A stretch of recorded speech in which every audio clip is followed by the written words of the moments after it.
Um, I'm going to jump right into what we're here to do today, which is to look through the scriptures to see um, when does the when do weekdays begin and when does the Sabbath start? We know by tradition that it is said that days begin at evening, or some say at night. And so the Sabbath, they say, begins in the evening and at night. And look, I used to believe the same thing. I had family members which were Sabbath keepers. I used to attend Messianic congregations until one day I was put in a position that made me investigate this and found out that no, the Bible does not teach a day start at evening. Rather, the Bible clearly states that show that the Bible that a day rather starts at sunrise, from sunrise to dawn, as we will see as we go. So this is what we're here to do. Now, why is this important? This is important because um, there are many of us are very circumspect about how we keep the Sabbath. We take it very seriously. We will forego food if necessarily. Some of us. I know I do that. I would do that if I didn't prepare. I'll just not eat. If but that has never happened. But if I was in that position, that's what I would do. I could do that, I guess. Not traveling, not doing certain things on the Sabbath, other than doing things specifically required to keep the Sabbath. So we try to do everything to avoid infringing on the Sabbath.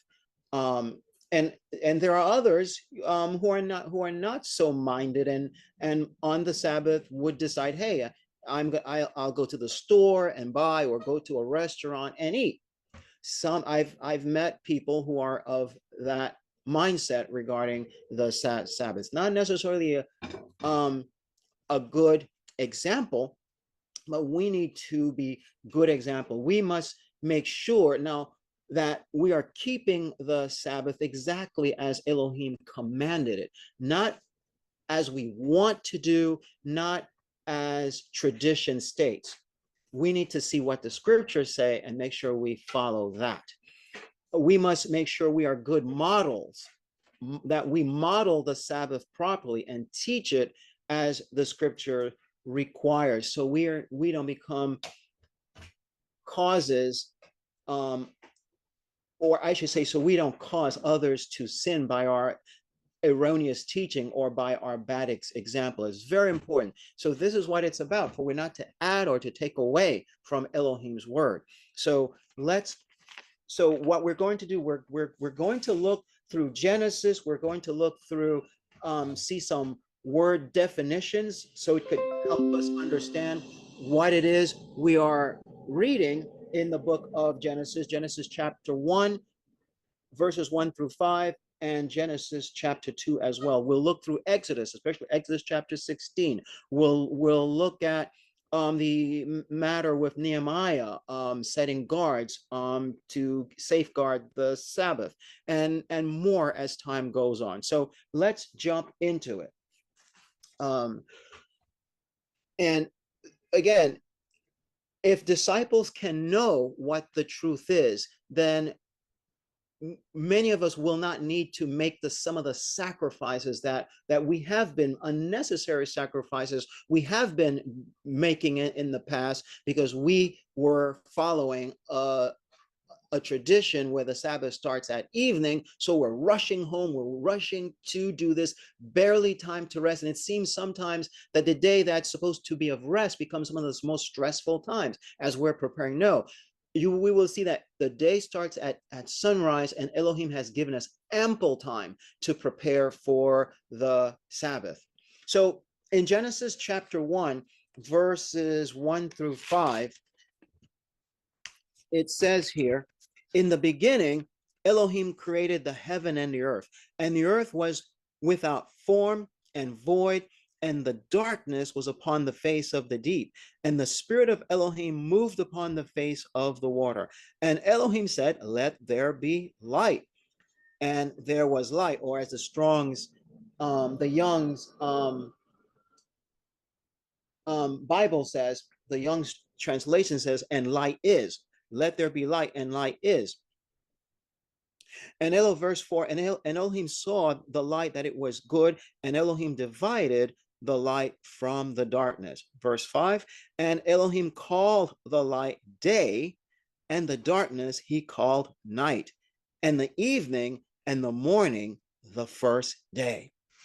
Okay, so we're going to spend a little time on this to understand. First, let's look at some words in this text from of chapter 1 of Genesis. Look at the words, some key words in verses 1 through 5.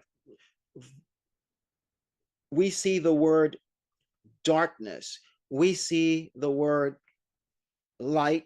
We see the word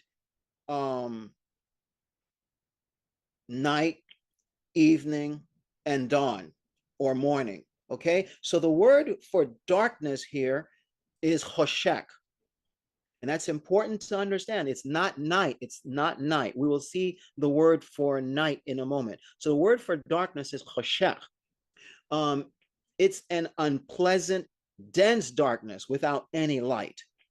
Okay, very similar. The next time I remember seeing this is in Genesis chapter 15, where Abraham was offered the sacrifice, and a gross darkness, fearful darkness came over him. And the third, I should say, was during the time of Moses, when Elohim caused darkness to cover all Egypt. It was so fearful and dense, as the account says, you could even feel it. So that's what Hoshek is. Hoshek is not night, rather it is a state or a condition. So or is light. So here in the text, it's not orim, it's not lights, it's a singular light, or. The word for day is yom, which means daylight, warm, or daytime. Now the word for night is laila, or laila, which is to twist, which is dark with some light, or night. So there's a difference between Hoshek, the darkness that existed in the primal earth before Elohim said, let there be light. There's a difference between that darkness than Lila. Lila came to exist when? After Elohim said, let there be light. So the night did not exist prior to him saying, let there be light. It was a result of him saying, let there be light. And the darkness that was over the earth is now becomes Lila. It's pleasant. So we'll look at this a little further on. So the next word is evening, or in the Hebrew, erev. Erev is a mix of light and darkness. It's light waning to dark, or now as we see light waning to sunset. Is the day closing into sunset. And bocher is morning or dawn. Instead of closing, instead of the light dimming, the light is rising and waxing. So that's the dawn. It's waxing towards daylight time as the sun rises. So these definitions, I said, will assist us with analyzing Genesis 1, verses 1 through 5, to understand its depiction of Earth's primal condition, the first day, the first night, the first evening, and the first dawn. Because all of these things will help us understand whether a day begins at evening or in the day. So let's look at the primal condition of the earth. The initial condition of the earth per Genesis verses 1 through 2 is the earth was shapeless. I'm sorry, the primal condition of the earth was shapelessness, emptiness, and darkness, that choshek. And the darkness was one of three harsh conditions of the primal earth. It was not a marker of time. The only reference of time during that condition was, quote unquote, in the beginning, Bereshit. That beginning was an unspecified span of time. There was time, but it's an unspecified, and we don't know how long it was. A day did not yet exist while the earth was in those three harsh primal conditions. A day did not yet exist in that portion of here. So what does that mean? It means that that darkness was not a part of a day. It was a condition. Number two, when did the first day begin? And it's also a first major part of what I call the day cycle. So the very first day on earth began when Elohim said, quote, let there be light, let there be or, and call the light day. It is so simple. He said, let there be light, and he called it day. He didn't say, let there be evening and called it day, or let there be night and called it day, or no, let there be light, and he called it day. The light, or, was the start of the first daylight, Yom, as declared by Elohim per the Bible. Daytime is the first invigorating major part of the day, suitable for work and other productive pursuits. And again, this is the portion of Genesis chapter 1, verses 3 and 4. So the day began with, let there be light. The darkness, which was one of three conditions, had nothing to do with earth time. Earth time, at the time at that was just an unspecified beginning. Let's try to move on. 3, Earth's first night, which is the second major part of the cycle. The harsh condition of darkness, Hoshek, is, as I said, is not the night, Lila. The harsh condition was transformed, however, into Lila, into night by the light, or of Elohim shining through the darkness. You just could need to read a little more about this in John, the Gospel of John, chapter 1. This is exactly what John chapter 1 is talking about when it says, in the beginning was the word, and so on. This is that light, but we don't have time to cover that. So instead of a harsh condition on earth, the light made the second major part of the day, the pleasant night, Lila, full of soft, cool, dispersed lights in the sky, perfect for sleep. Perfect for sleep. That's night is a part of earth time, but night comes after the light was made. Night comes after Yom, not before. 4, Earth's first intermediary time. So we've looked at the two major parts of the day, the daylight time, and we looked at the night. But in between those days,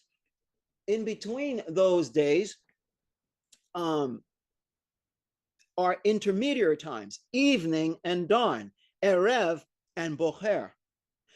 So daylight, so between daylight and night are two meteor times, as I said. So the first evening, being the first intermediary time, is a shadowy mix of light and dark, caused by the fading of light onto night. Today, that happens by the sun. The first date wasn't by the sun we have here, because the luminaries, the sun, moon, and stars, were not created until day 4.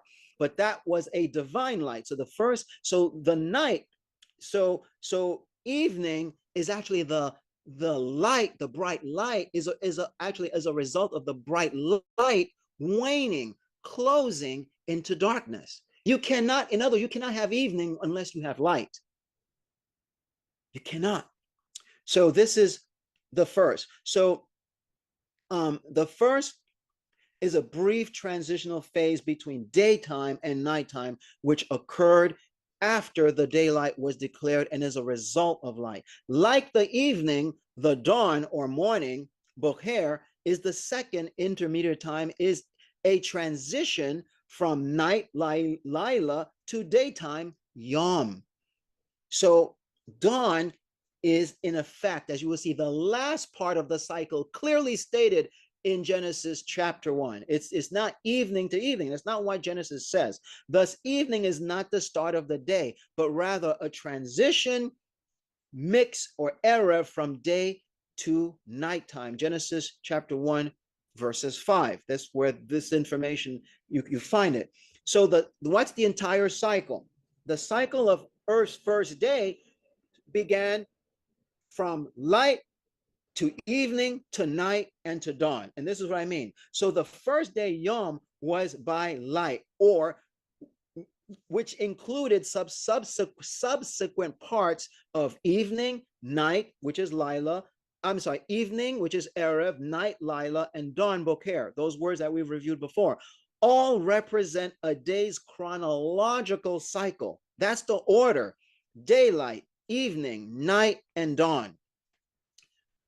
The entire cycle is probably called day, Yom, made by light. That's why. A day, therefore, is to be regarded as starting from let there be light, quote, unquote, and through, quote, there was evening and there was morning. It's not starting with, it's not there was evening and there was morning that's representative of the entire day. No, it is where it says, let there be light through the dawn. That's the entire process. So there was evening and there was dawn. That's dawn was the last part of the day. As it says as stated in verse 5, not evening. Evening was not the last part of the day, was not the start nor the end. The last part of a day is the dawn, what we call morning. Notice the end or last part of the day cycle per Genesis is the dawn. What comes immediately after dawn? What comes immediately after dawn? Daytime, of course. The day's cycle did not start at evening and end at evening as tradition states. Not at all. Per Genesis, the first day's cycle began with let there be light, which changed to there was evening and Erev, which turned to Lila and ended with there was dawn. The first day. That's the first day. Daylight, evening, night, and dawn. That's the biblical facts. It'll get more interesting as we move on to examples. So now let's look at the Sabbath. So just out of Genesis, we've seen that per the Bible, a day starts at sunrise and ends at dawn. However, you're going to see that per Genesis 1 through verse 31 and Genesis 2 verses 1 to 3, that the Sabbath itself starts at sunrise, but yet ends at the evening of the same day. It's not a 24-hour period. Let's look at this. So Earth's first day. We're not going to read the entirety of Genesis chapter 1 to 31 because the concepts are repeated. Is that from day 1 through day 6, there is the clause, there was evening and there was morning. And that everything, all the work was done during the day. So let's read this. So after the account of creation of land creatures, and lastly, man in Genesis 1, verses 24 to 30, verse 31 states, and Elohim sees all that he has done. And behold, it was very good. And the evening and the morning were the sixth day. Now let's look at Genesis chapter 2, verses 1 to 3, and then we will analyze. So Genesis chapter 2, verses 1 and 2 says, 1 to 3 says, thus the heavens and the earth were finished, and all the host of them. And on the seventh day, Elohim ended his work which he had made, and he rested on the seventh day. Remember that day? Yom. Keep the Genesis context in mind here. Seventh day from all his work which he had made. And Elohim blessed the seventh Yom and sanctified it, because that in it he rested from all his work which Elohim created and made. Or he ceased, really, more than, or he stopped rather than really than rested. from all his work. So these texts indicate that the Sabbath of the 7 day starts at daytime and ends at evening of the same day. For this is why, for every work Elohim did from day 1 to day 6 were done in the daytime, not the evening, not the night or dawn. Every work he did was in the daytime. We know this because at the end of every day, what did we read? There was evening and there was morning. So that meant the next phase would be daylight, and that's when the work were done. And when he finished the work, we see the clause, there was evening and there was morning, meaning it was a full cycle of the day, but he worked only during the day, during the Yom period, setting the example for us. So every single one of the 6 work days were followed by evening to dawn. However, on the 7th day, Elohim did no work as he did in the prior 6 days. Remember, Elohim, as I said, did every work during daytime. By not working on the daytime of the 7th day, Elohim established and sanctified the 7th day during the daytime part of a day, not the evening, not the night, or the dawn. And we will see this more closely as we look through other parts. So thus he established the Sabbath in the daytime, not any other part of the 7th day. Furthermore, please notice a stark difference between the Sabbath daytime and the prior 6 daytimes. Notice I said Sabbath daytime, not 7th daytime, even though the Sabbath is on the 7th day. But specifically on the Sabbath time, all 6 day light times were associated with and followed by the clause, there was evening and there was dawn, each one of them. But look at chapter 2. There it says, yet the daytime part of the 7th day made a holy Sabbath was not associated with an evening or dawn. Why was it left out? Why did not Elohim include, and there was evening and there was morning? Because it's not part of the Sabbath, as we will see more. So the clause, and there was evening and there was dawn, was not connected with the Sabbath at all. So the 7th-day Sabbath is of the daytime only, not the evening, night, or dawn, as we see so far in Genesis. And then we will continue to see this throughout. So to be clear now, the 7th day itself is a day, like all the other 6 days, which starts with a daytime and has an evening, has a night, and a dawn. Yes, the 7th day has those, but the moed, I should say, the Sabbath, holy day, that is on the Sabbath day, is only on the day. It does not carry over past to the evening and the dawn, the night through the dawn. No, it's only a daytime celebration, observance. It is holy time of the light only, not of any darkness. After all, it is reasonable to regard the 7th-day Sabbath as symbolic of the new world to come, in which there will be no darkness nor night at all. For so the evening to dawn clause following all other days is not associated or connected with the Sabbath in Genesis chapter 2. In fact, there is not one reference in the entire Bible where the 7th-day Sabbath is associated with evening, night, or dawn.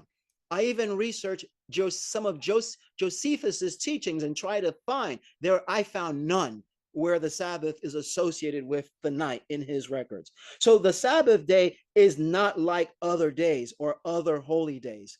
Holy days such as Passover and Day of Atonement must start at night or evening. Why? Because they are involved with redemption and judgments in connection with works to overcome and the final judgment and elimination of the darkness of sin. The 7th-day Sabbath, however, is exclusively of light and rest. The rest that come after redemption, after judgment. It's not involved in those things. It's after the victory. The Sabbath is about after the victory. You rest. So there's no night there. There's no toil, nothing. It has nothing to do with works of redemption and judgments, but is of the rest that comes after. So the Sabbath is of the light and is to be observed in the daytime. Again, just like Passover, Passover week must never observe the Passover in the daytime. Not at all. It must be observed in in the evening of the 14th through the night, but it must end by dawn, right? It must not. But however, the 14th day of the month is a 24-hour period. It is, but the Passover is only for the night part of the day. The opposite of that is the Sabbath. The Sabbath is unique. It must be observed in the day. Let's continue. Let's look at some things in the law and prophets to show that weekdays and Sabbath start at sunrise. So let's look. This is the big part of it. Exodus chapter 16, verses 12 to 30 is key, is very key, because this is the law of the Sabbath. What we read about were all the history of the Sabbath, how Elohim established it. It said no command, that there's no command there in Genesis 1 or 2 that it needed to be observed. It's something that Elohim did and sanctified, right? But the command to keep the Sabbath is in Exodus. Some might think it's in Exodus chapter 20 with the 10 commandments. No, it occurred before that. The 10 commandments is recorded in Exodus chapter 20. The command to keep the Sabbath for the first time given to the Israelites is found in Exodus chapter 16, which is very clear on how and when the Sabbath is to be observed. Let's read it. We'll begin with verse 12. Exodus chapter 16 through verse 12. I have another translation on the screen, but I want to use a more modern translation. Verse 12 to verse 30 says, it's important I read this much. I try not to. It says, I have heard the murmurings of the children of Israel. Speak unto them, saying, at evening you shall eat flesh, and in the morning you shall be filled with bread, and you shall know that I am the eternal your Elohim. And it came to pass that at evening the quails came up and covered the camp, and in the morning the dew lay round about the host. And when the dew that lay was gone up, behold, upon the face of the wilderness there lay a small round thing, as small as the hoarfrost, on the ground. Verse 15, and when the children of Israel saw it, they said one to another, it is manna, or what is it? For they wist not what it was. And Moses said unto them, this is the bread which the Eternal hath given you to eat. This is the thing which the Eternal hath commanded. Gather it every person according to his eating, an omer for every man according to the number of your persons. Take ye every man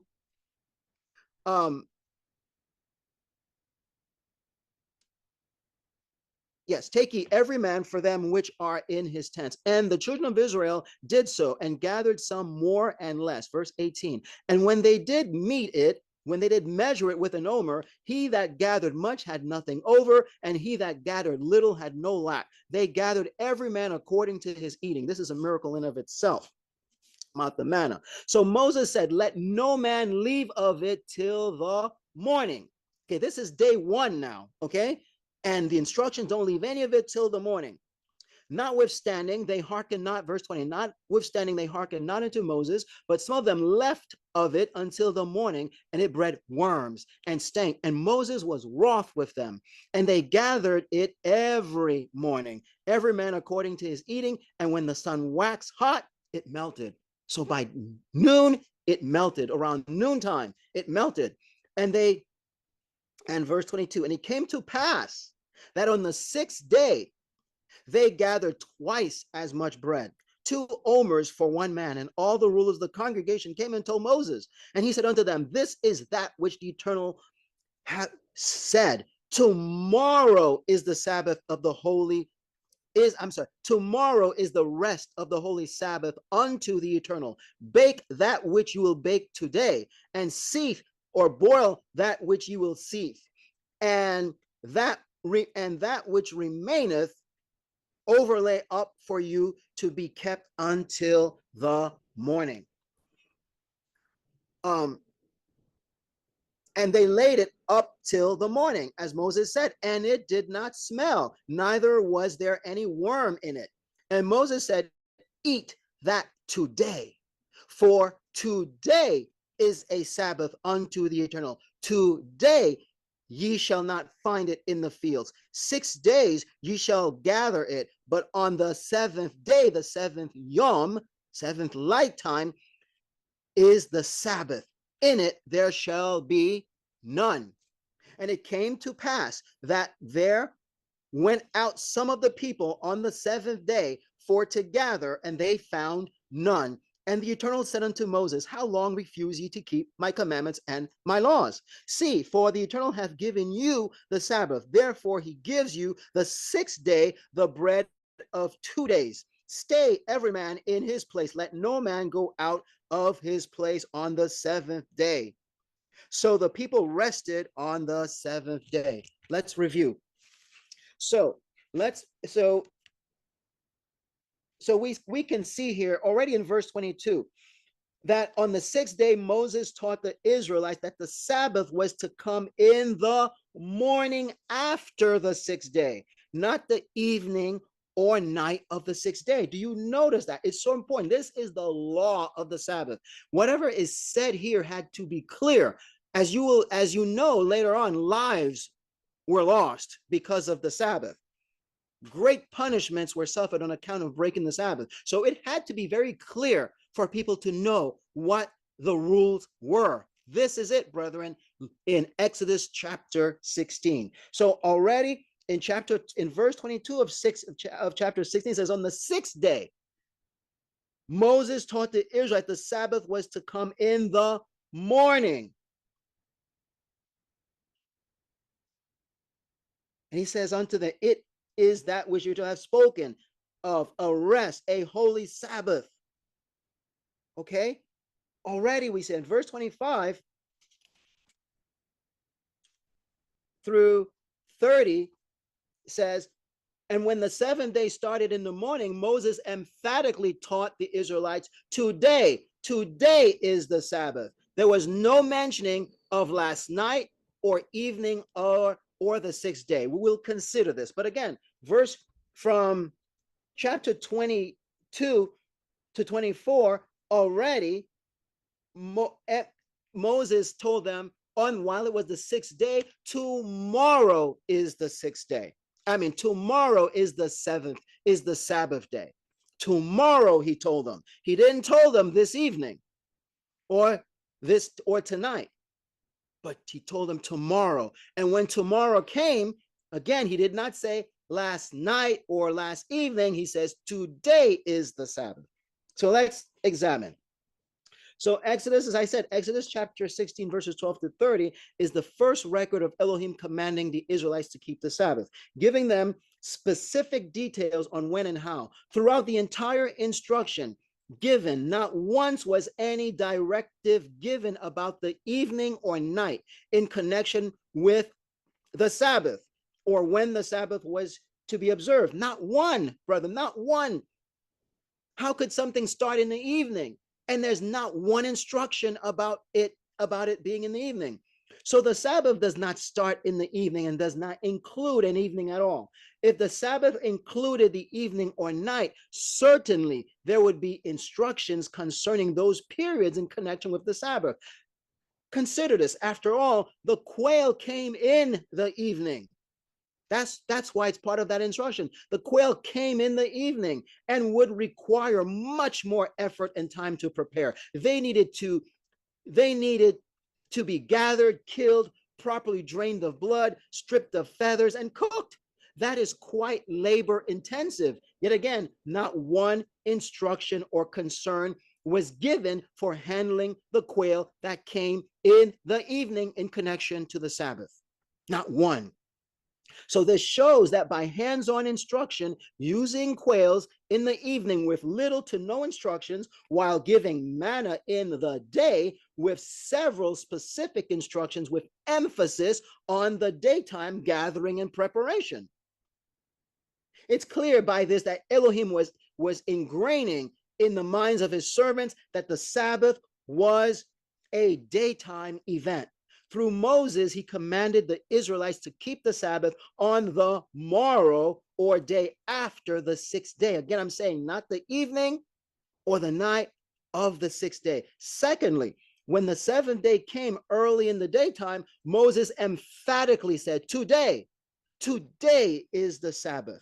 Again, not last night or evening. So all the Sabbath instructions were focused on the daytime and the manna which was given only during the daytime.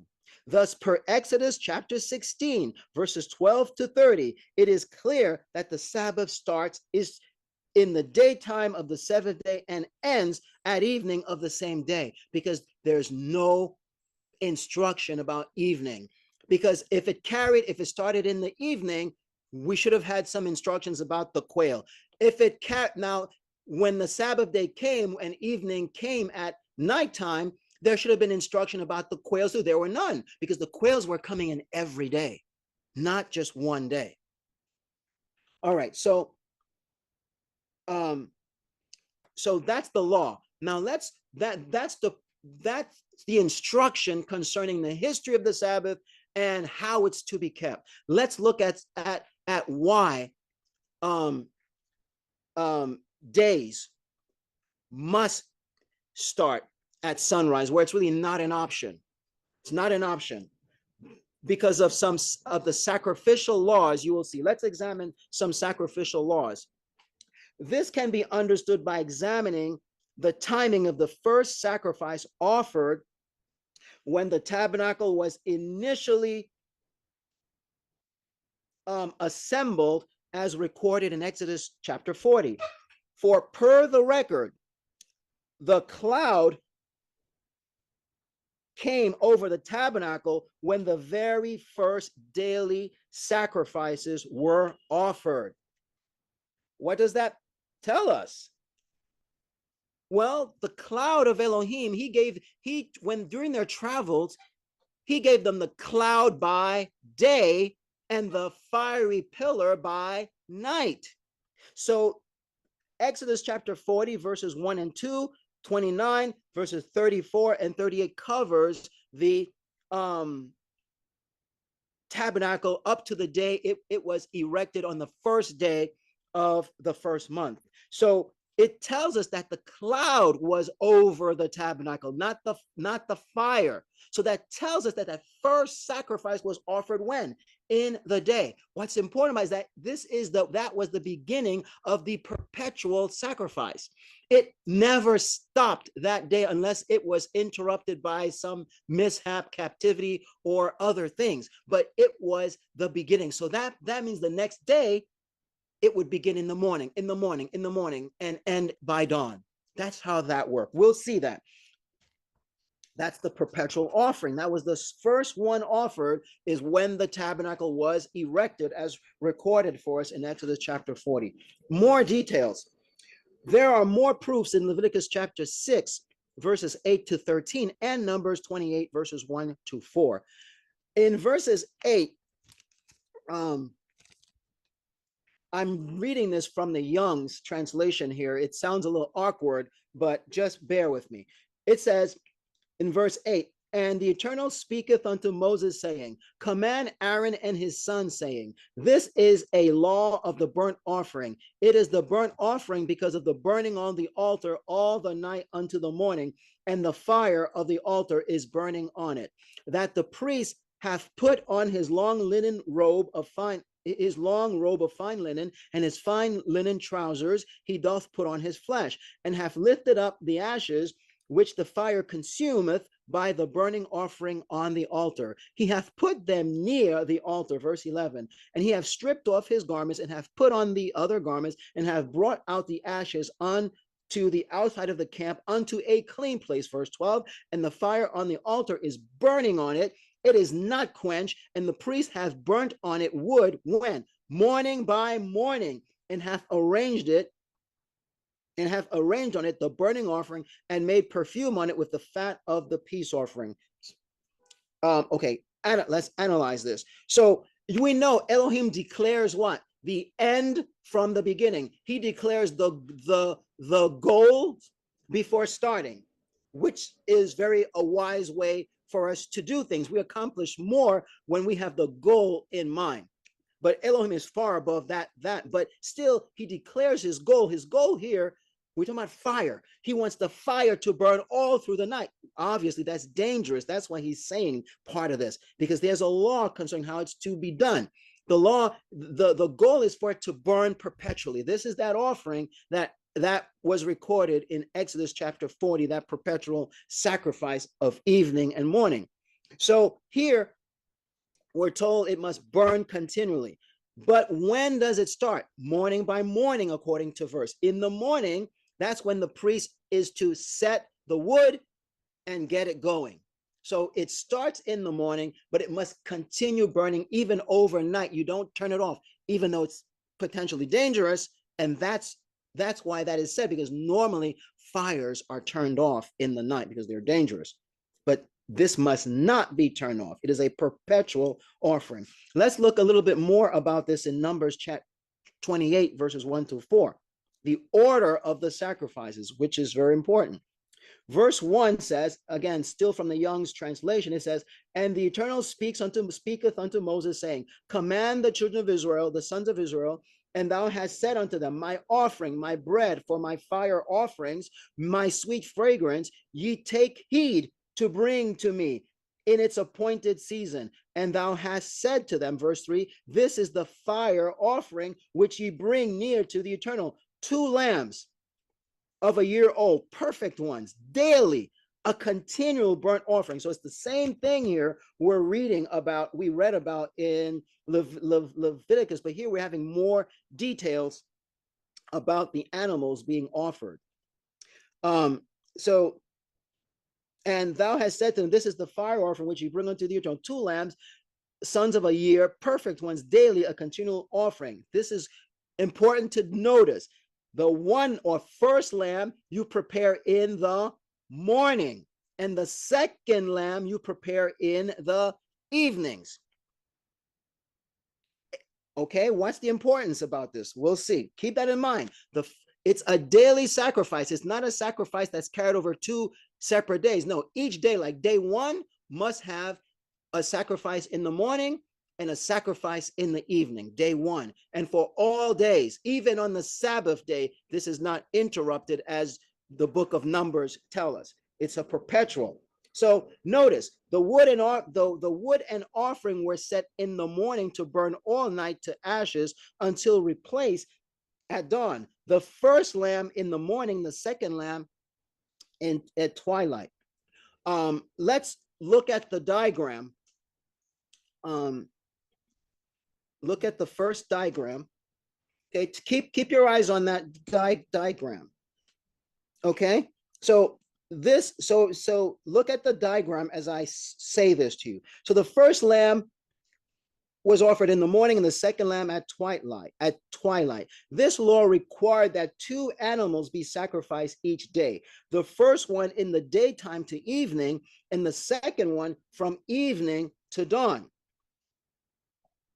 Okay, since both animals are for one day, not 2, and must be offered in sequential order on the same day, then the evening and night until dawn, in which the second lamb burns to ashes, are part of the same day, not the start of a new day. So this already tells us that when we start a day and evening comes, it's not a new day. It's part of the same day. It's the evening of that same day. So in the morning, the ashes would be removed, new wood arranged, and a new set of animals selected for the sacrifices the next day or the new day. This lends to a sunrise to dawn schedule, not evening to evening. So this sacrifice commanded this sacrifice command works perfectly only on a sunrise to dawn day cycle. Yet it cannot be kept as commanded under an evening to evening schedule, since the sacrifices intended for a single day would overlap 2 days. And here's what this means. Like, again, look at the diagram to visualize this, because this is to show that a day cannot start at evening or night. Since the first sacrifice must be offered in the morning and the second one offered in the evening of the same day, how could the priest offer the first sacrifice in the order and time commanded if a day starts at evening? That's impossible. That's impossible. See, the first diagram shows you the sunrise to day schedule, day 1, day 2, first sacrifice, second sacrifice, no problem. But when you look at the evening to evening schedule, I have 2 examples there. Since the first part of the day is evening or night, the first sacrifice would be offered in the evening or night, and the second sacrifice, which should be offered in the evening, would be offered during the daytime. That's what would happen. But unfortunately, or I should say fortunately, this is just the opposite or reverse order of what the law required. It's not offering the first sacrifice at evening and the second one in the morning. No, it's offering the first lamb in the daytime and the second lamb in the evening. But if a day starts at evening, it is impossible to obey this law. This law can only be kept if a day starts at sunrise, as shown in the diagram with the green heading. The other 2 don't work. Well, what about if we wait till what if on the first day we just waited for the morning to come? Well, if we did that in an evening to evening daily cycle, the first day's evening sacrifice would have to be skipped, because the first sacrifice cannot be offered in the evening. If the first part of the day is evening, then we have to skip that and then offer the lamb in the daytime. When the evening comes, it would be day 2, no longer day 1. So that would not work, as the evening sacrifice for day 1 must not be skipped. Using that schedule, the daily sacrifice simply could not be done as the law requires. So as demonstrated, it works perfectly in a sunrise to dawn cycle. So days must start at sunrise for the sacrifices to be done because of the order they were given. Think about this a little bit, but we're going to look at another one. So let's see here. Yes, before we're going to look at 2 Psalms, okay? So, but what I said there, it was another proof that a day starts with sunrise and not evening, because Elohim would never give his people a command that could not be obeyed, that they could not obey. But it's impossible to offer the daily sacrifice as commanded if a day starts at evening. It's just impossible because they don't match. So let's look at a couple of Psalms, 2 Psalms. See, Psalms also show the cycle, suggest the cycle of a day begins with sunrise. I'm just choosing 2. There are probably others. Psalm 74 verse 16 says, "The day is yours, the night also is yours. You have prepared the light and the sun." See how it starts? It didn't say the night is yours and then also the day. No, it says the day is yours, also the night, showing the order, the sequence of the day. The day comes first, the light comes first, then the night. Okay? It reflects the proper order. In Psalms chapter 113, verse 3, it says, from, beginning with, from the rising of the sun to its setting, the name of the Eternal is to be praised. Again, this psalm implies the order of the day, that it is from sunrise to sunset. and progresses to sunset through the dawn, as we've seen in the book of Genesis. It doesn't start at evening. And again, in Genesis, it clearly says that the last part of the cycle was the morning. That was the evening and the morning, not the evening and the morning. It's not the evening and the evening, but the evening and the dawn, the morning. So let's continue. Let's look at another rule, the rules for the Day of Atonement. A lot of people, this is where a lot of people get confused. They read the Day of Atonement's rule and apply it for the seventh day Sabbath. These are separate holy days. They're not the same. They don't follow the same rules. They don't have the same purposes. And the Eternal, in Leviticus chapter 23, verses 26 and 32, it reads, and the Eternal spoke to Moses, saying, now on the 10th day of this month is the Yom of Atonements. It shall be for you a time of holy convocation, and you shall afflict yourselves and present a food offering to the Eternal. And you shall not do any work on that very day, for it is a day of atonement, to make atonement for you before the Eternal your Elohim. For whoever is not afflicted on that day shall be cut off from his people. And whoever does any work on that very day, that person I will destroy from among his people. You shall not do any work. It is a statute forever throughout your generations in all your dwelling places. It shall be to you a Sabbath of solemn rest, and you shall afflict yourselves on the 9th day of the month, beginning at evening, from evening to evening. And this is where people make the error of transitioning, of applying this to the seventh day Sabbath. No, this is for the Day of Atonements.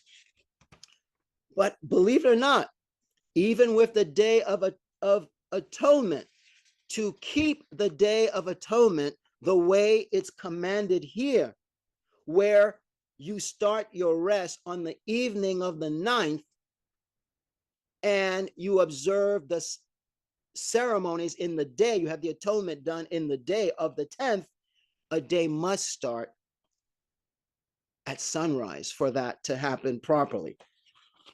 We never thought of that, right? I didn't before until I read it and prayerfully read it. Look, in reading it's the Day of Atonement starts evening of the 9th and ends by the evening of the 10th. Let me give you the short of this, because I have a longer version, but time is passing. So let me give you the short. So per biblical law, the Day of Atonement, or I could say DOA here, occurs on the 7th month between the evenings of 2 days, not 1 day. It's starting the evening of the 9th day of the month and ending by the evening of the 10th day of the 7th month. Let's look at the diagram. So a little bit is that the day-to-day schedule is the best fit for the Day of Atonement, not evening to evening. So D stands for daytime and E stands for evening. Let's look at the sunrise to dawn schedule. So we're told that on when the 9th, notice the order, the sunrise, the light part is to our left, but the evening to the evening is the dark part that's to our left. Okay, the light part is on the left on the sunrise schedule, but the dark is on the left on the evening to evening schedule. So let's look at the daytime schedule. Okay, so so the D stands for daytime, E stands for evening. So when does it start? It starts the evening of the 9th, right? It fits perfectly here. Starts the evening of the 9th. When does it end? It ends it ends by the evening of the 10th day. Fine, because during the 10th day, you have the ceremonies by the high priest, and then it ends.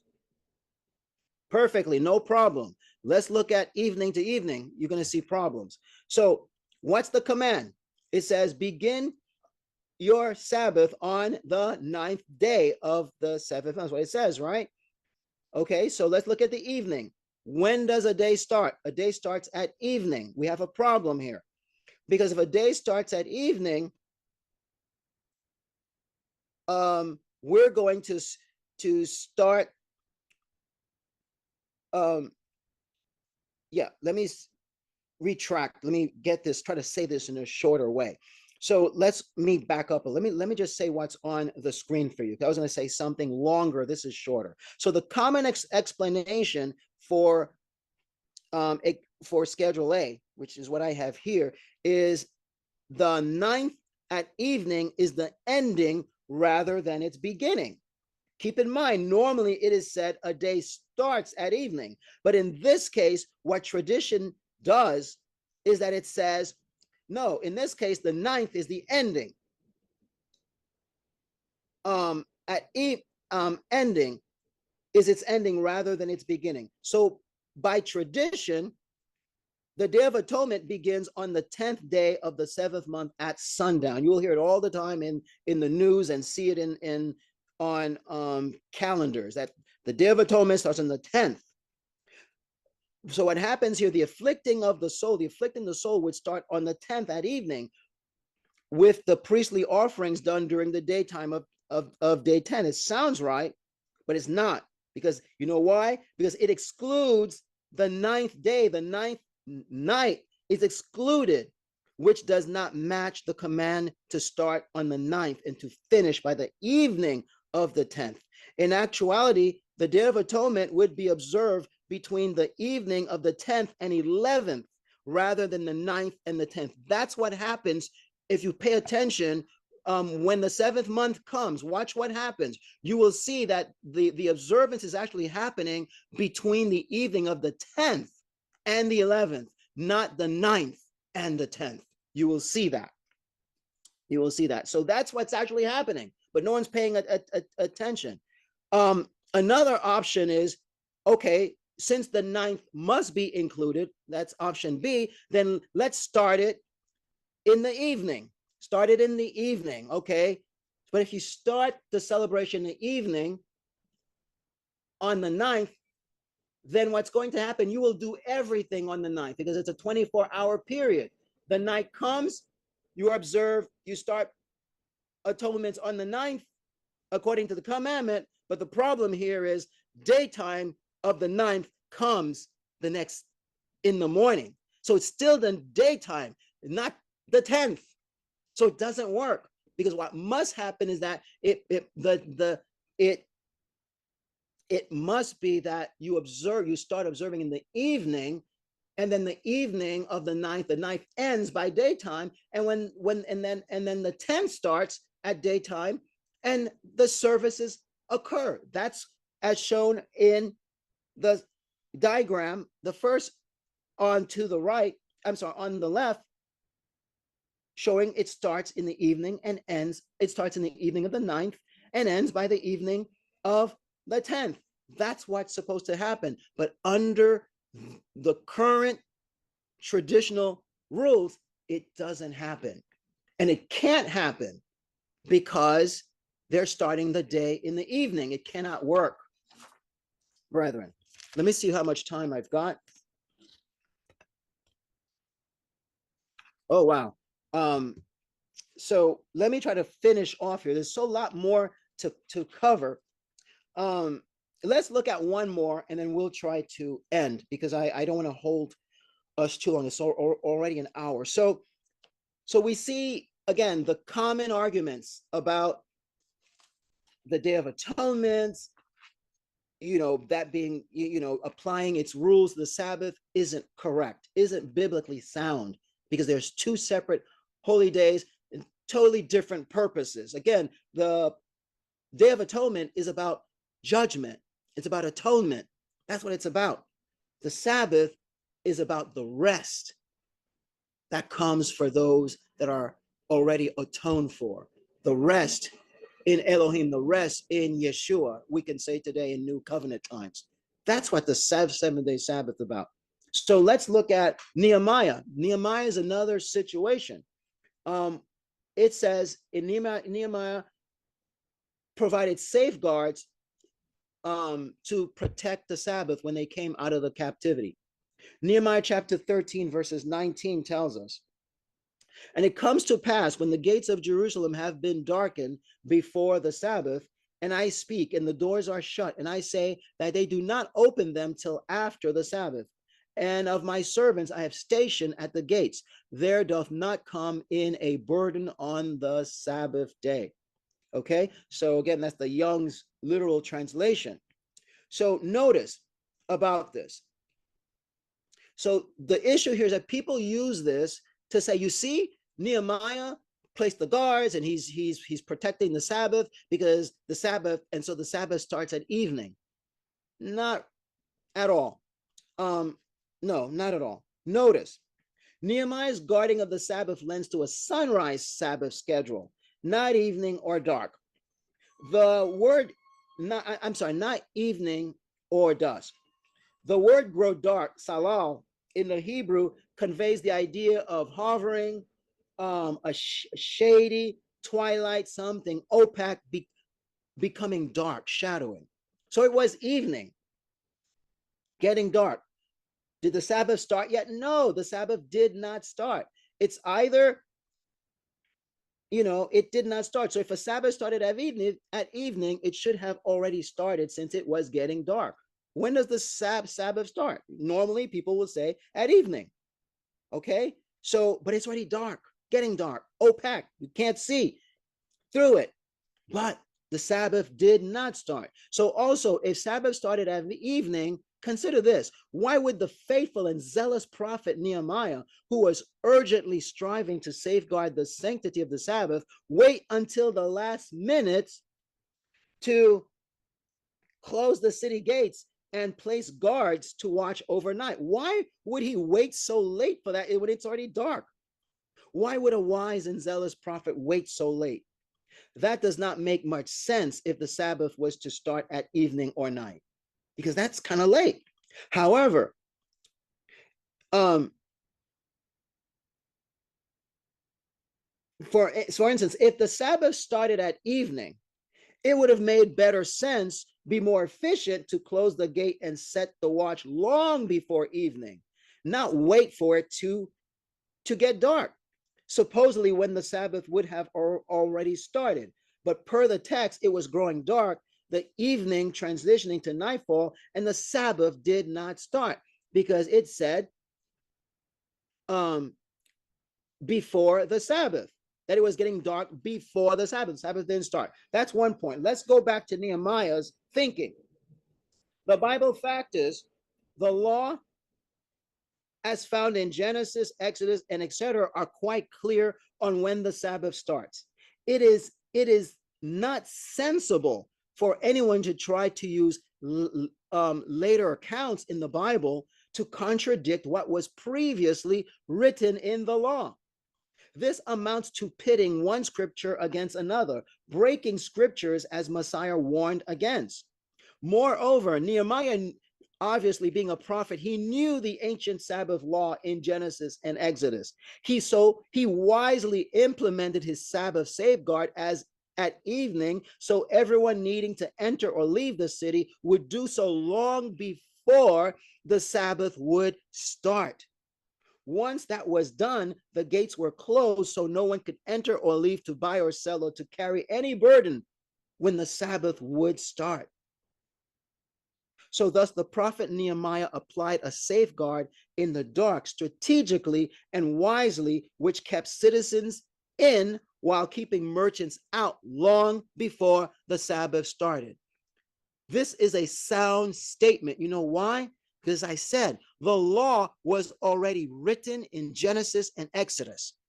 Nehemiah would be a false prophet if he would try to do something contrary or teach something contrary to the law. Why? Because this recorded behavior is guidance and teaching, serves as guidance and teaching, right? So he can't go against what was clearly written, especially in Exodus chapter 16. So it's obviously what he was doing was at the right time, very early before the Sabbath started in the daytime, he implemented his safeguard. I think we can say that's the wise choice. Look at a few more things and we'll try to end. So now we saw items in the Old Testament. The New Testament also has examples of that shows the Sabbath, a daytime starts that, I'm sorry, that a day starts in the daytime. I'll give you a few examples. Um, actually, let's look at a few more in the Old Testament, then we'll go to this. For instance, in Jonah chapter 4, verses 7, 8 says, and Elohim appointed a worm at the going down, I'm sorry, at the going up of the dawn on the morrow. Again, remember we talked about dawn and morrow being early in the day, the start of the day, and it smiteth the gourd and it drieth up, and it cometh to pass about the rising of the sun. So you see, as the sun rose, now it's daytime. That's why there's a difference between morning and when the sun rises. That Elohim appoints a cutting east wind, and the sun smites the head of Jonah, and he wraps himself up and asks his soul to die, and said, better is my death than my life. So you see the distinction of these words here used in Jonah.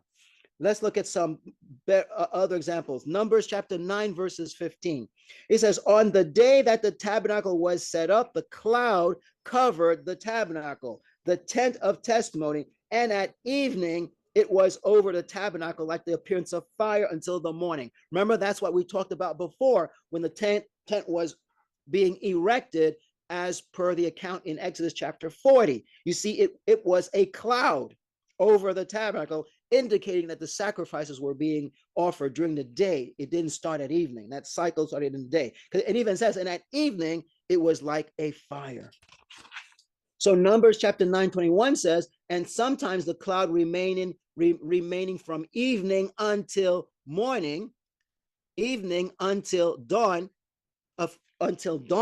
and when the cloud lifted up in the morning, they set out of it and continued for a day and a night. When the cloud lifted, they set out. So the above texts show the Bible uses day, yom, evening, erev, dawn, boker, and night, lila in consistent ways.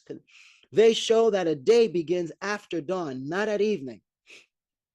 Exodus 10:13 says, so Moses stretched out his staff over the land of Egypt, and the Eternal brought the east wind upon the land all that day and all that night. All that day and all that night. It's not all that evening and all that day. No, it's all that day and all that night. What comes between day and night? Evening. So the order of the day is from daytime, yom, erev, then lila. Now, when it was morning, the east wind had brought the locust. You see, now when it was dawn, when it was boker. So all that day and all that night, not all that night and all that day, as I said. Exodus chapter 18:13 says, the next day Moses sat to judge the people, and the people stood around Moses from morning till evening. All that day. So the next day, when did the next day begin? From morning.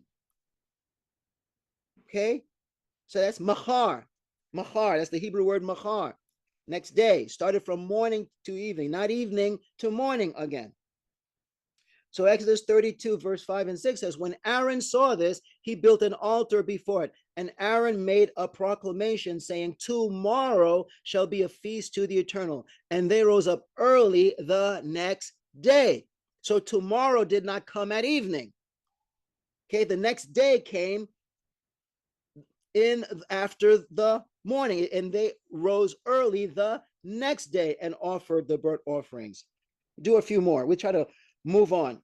There's a lot more. Actually, let me just jump to some of the New Testaments, and we'll conclude right there with the master's teachings. Okay, just a few more and we'll end.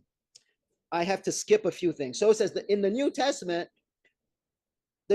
also shows that the cycle of a day begins at sunrise and ends at dawn.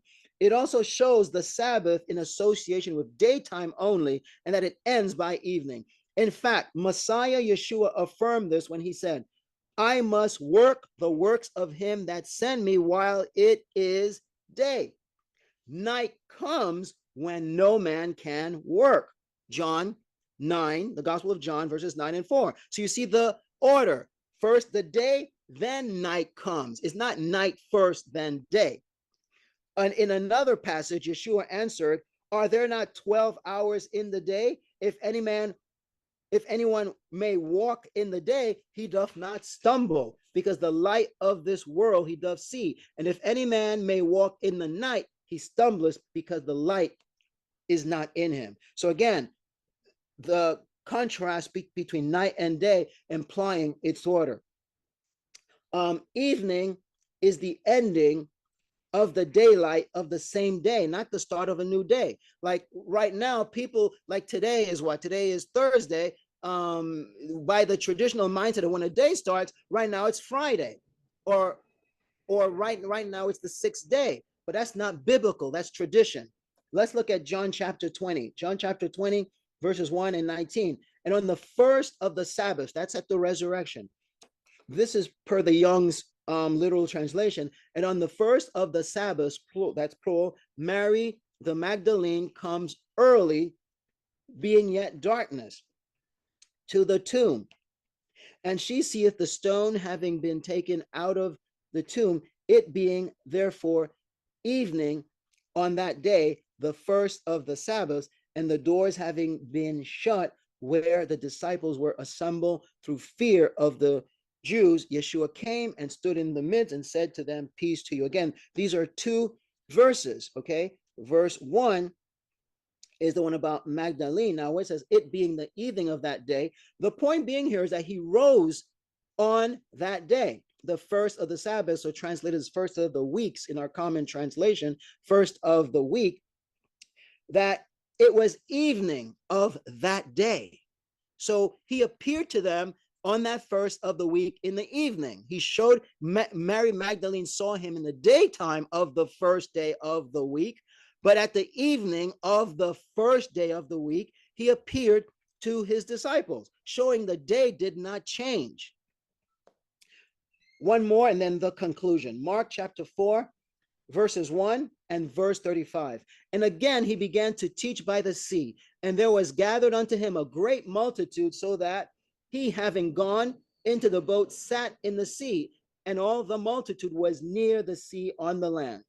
And he saith to them on that day, evening having come, we may pass over to the other side. What's going on here? He's in the boat on a particular day, right? But when evening came that same day, you see, the day did not change. When evening came, it wasn't another day, it remained the same day. He said to them, we must pass over to the other side. So let's conclude. So per my observations in the above paragraph, a day starts at sunrise, not evening or sunset. When read without the influence of tradition, the specific biblical wording and order of Genesis chapter 1 of the Genesis chapter 1 narrative shows that a day starts from daylight, which then wanes to evening, then turns into night and ends at dawn. That's the Genesis cycle of the day. It shows work being done during the daytime of each 6 days, followed by an evening and a dawn for each 6 days. Also, Genesis chapter 2 and Exodus chapter 16 clearly state that the Sabbath was established during the seventh day, the seventh Yom, not the seventh evening or night, not at sunset. Also, we saw this daily sacrifice order and timing show a day must start from dawn and can't start at evening or dusk. Furthermore, we saw that the evening to evening timing schedule of the Day of Atonement, per the law, spans between two dates, starting at the evening of the 9th and ending at the evening of the 10th of the 7th month, not just from the 10th of at night to its end in the next day, as done traditionally. We noted that the law was specifically for the Day of Atonement, not for the 7-day Sabbath, which is of the daytime. That being the fact, there are numerous New and Old Testament accounts that demonstrate a day starts at sunrise and ends at dawn. On reviewing the New Testament records, we saw that a day and the morrow start from dawn per the Gospels. Start from dawn, it's not dawn, but after dawn, per the gospel. Lastly, we especially noted that the time needed for Messiah's disciples to go, actually, we didn't cover that. I skipped that. So, but I had this lengthy portion going over how Messiah during his burial, that would show that. So we didn't cover that, so I won't say that. But after reviewing and considering the the biblical rules, I had to conclude that a day begins with daylight and ends at dawn. Thus, the 7-day period is a period that starts at daylight and ends following dawn. Yet, the Sabbath of the 7th day is only of the daylight portion, starting with the daylight and ending at sunset, not evening to evening or sunset to sunset as postulated by most Sabbatarians. So, lastly, as I completed, I also did a historical research, which I could not cover. It was too long for this teaching, but which was done after the biblical research. I did some historical work too, research on it. It says, but I could not help but feel perplexed that many who call themselves ministers or pastors have access to all this information and yet persist on teaching falsehood. That to me is unjust. But I thank the eternal in the name of his wonderful son, Yeshua the Messiah, Savior and King over kings, who is the morning star, that his spirit guides us and others to know the truth. As it is written, quote, the secret of the eternal is revealed to them that fear him, and his covenant to give them understanding. Mine eyes are ever toward the eternal, for he will bring my feet out of the net. That's Psalm 25, verses 14 to 15. So, brethren, please carefully review and test all the information provided here tonight about the start and end time of days and the Sabbath in regard to the law, prophets, and the New Testament. Thank you for listening.